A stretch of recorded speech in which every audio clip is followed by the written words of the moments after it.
There's something about taking an early morning cab to the airport that somehow makes me feel important, even though I know that airports aren't really that special. What is an airport but a glorified bus station from where you take your mode of transport to go wherever you need to go? I know that it's not special, but it feels special. It feels unreal in its grandiose and its glory and the modern comfort it provides. The fact that somehow technology has eradicated my fear, my supposedly rational fear of being several feet above ground. But now it feels strangely normal to be reading a book sitting in the goddamn sky. Although I had learned a bit about Andaman and Nicobar Islands throughout my schooling, nothing prepared me for what I was about to see.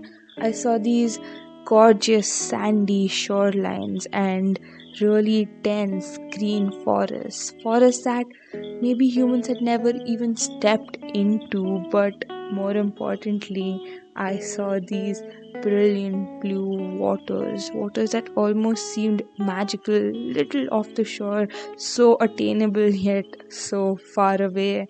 I really just wanted to get there as soon as I physically could. When we got to Port Blair, I realized that the hotel we were staying in was an unholy mixture of European opulence and tribal elements, and both of which seemed strangely displaced in this setting. We had statues of tribal people on display throughout the property, but we also had other ridiculous things like marble lions and huge chandeliers, a ghastly and bizarre combination only the modern capitalistic world could give rise to. The next place we visited that day was the Kala Pani jail. This jail was established by the British Raj in the year 1906. Politically incarcerated freedom fighters and activists were sent here. This place has a bloody and gruesome history, but if you were to come here today, it would seem strangely normal. It would seem like any other tourist site. Just look at these bars for an example. They were said to be penned by a freedom fighter of a bygone era in the face of utter misery, right next to a graffiti. It's strange, but I saw parents taking pictures of their children in the cells and people loitering in the corridors like it's a picnic spot, and I understand the urge to make it seem like one.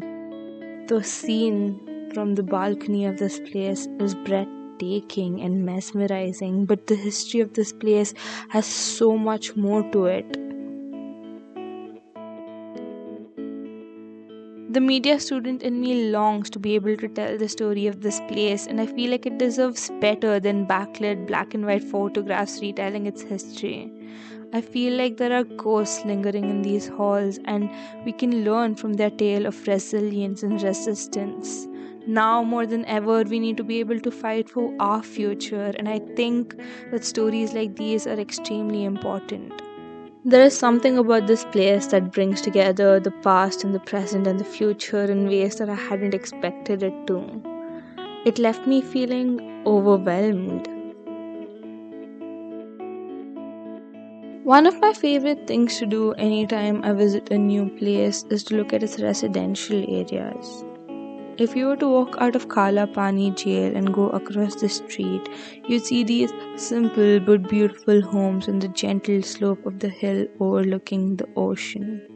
I think about how Port Blair feels both like a hill station and a beach town, and I think about how this combination is perfect.